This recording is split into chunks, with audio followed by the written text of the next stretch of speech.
There was once a bird born under the wide and endless sky, its wings strong, its heart full of the same restless fire that every creature of the air carried within, the silent promise that it was meant for flight, for movement, for journeys far beyond the branches where it hatched. Yet unlike the others that quickly flapped and stumbled into the air, discovering the thrill of wind lifting them higher each day, this bird stayed, always finding comfort in the nest, in the safety of familiar leaves, in the way the morning sun always reached its perch without requiring effort, and though it watched the others rise and vanish into the horizon, returning only to share stories of mountains they had crossed, storms they had survived, and lands shimmering with colors unknown, it convinced itself that there would be time, that its turn would come tomorrow, or the day after, that one day it too would stretch its wings and go. But for now, comfort was enough, and so the days passed, soft and easy, until ease became habit, and habit became a prison, though the bird never admitted it, never realized how slowly its wings were forgetting the very art they were born for,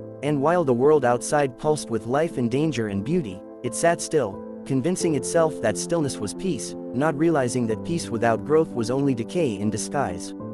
And far away in another place, a young man grew with the same hesitation, born into a small town where life was predictable, the streets narrow but safe, the routines unbroken, where dreams were often spoken but rarely pursued, and as a child he too dreamed of flying, not with feathers but with ambition, of going to places where the lights never went out, of meeting people who thought in ways he could not yet imagine, of testing himself against the unknown. Yet as years went by, comfort pressed him down, the warmth of familiarity told him there was no rush, and slowly he too began to live like the bird, wings folded, strength unused, telling himself there would always be time, not realizing that time was the one thing quietly being stolen from him each day.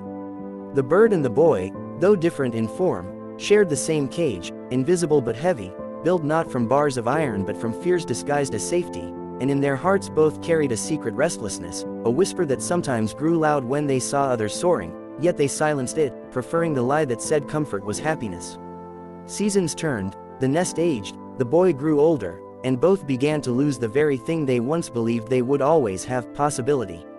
One morning, when the bird was no longer young, a storm unlike any before came, fierce and unrelenting, tearing through branches, shaking the very tree that had always been its home, and the bird clung tightly, trembling with fear, realizing in that moment that even the safest place could be ripped away, and as lightning split the sky, it finally leapt, wings spreading out of desperation rather than courage. Yet the years of stillness weighed them down, the muscles weak, the memory of flight lost, and though for a brief moment it rose, catching a piece of wind, it quickly stumbled, crashing back onto the ground, the taste of failure bitter but truer than all its excuses, and as it lay there trembling, it realized the cruel irony, that its wings had not been taken from it, it had given them away by never using them.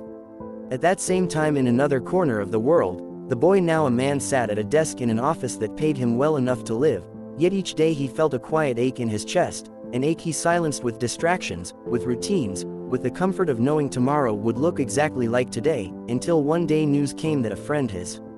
age had died suddenly, gone in an instant, and he too felt the trembling of the storm, the realization that safety was an illusion, that the life he had clung to could collapse without warning, and in that moment he too thought of leaping, of quitting, of chasing the dream he once carried. But like the bird, his wings had grown heavy, his confidence thin, his courage buried under years of waiting, and though he tried, writing down plans, filling notebooks with ideas, imagining the life he could have lived, each attempt felt clumsy, each step unsteady, until he began to wonder if it was too late, if maybe he had waited so long that flight was no longer possible.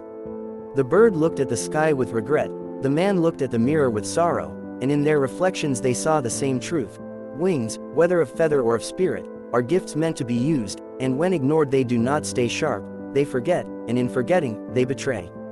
Yet there was still one difference, a fragile thread of hope, because while the bird had only its fading body, the man still had a mind, still had a choice, and though regret burned him, it also pushed him, whispering that perhaps even late wings could rise, perhaps broken starts were better than no starts at all, and so he made a decision, not to wait for the perfect time, not to wait for courage to arrive neatly packaged, but to begin, trembling and imperfect, while he still could. He booked a ticket to a city he had never been, alone, afraid but determined, and when the plane lifted off he felt something stir in his chest, something long buried, the memory of flight, and though his first steps into that foreign place were awkward, though he stumbled through languages he did not know, through streets that overwhelmed him, Each moment carried a spark of aliveness he had long forgotten, the same spark the bird had tasted for a second before falling, the spark that whispered, "This is what wings are for."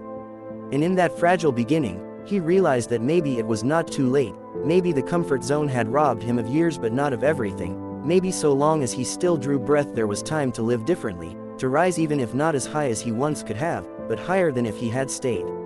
The bird, watching from its broken perch, could not change its fate, but in its silent story there lived a lesson for every soul that still carried wings, that life does not wait, that tomorrow is never guaranteed, that comfort is a thief dressed as kindness, and that the cost of staying safe is the death of every dream we once had.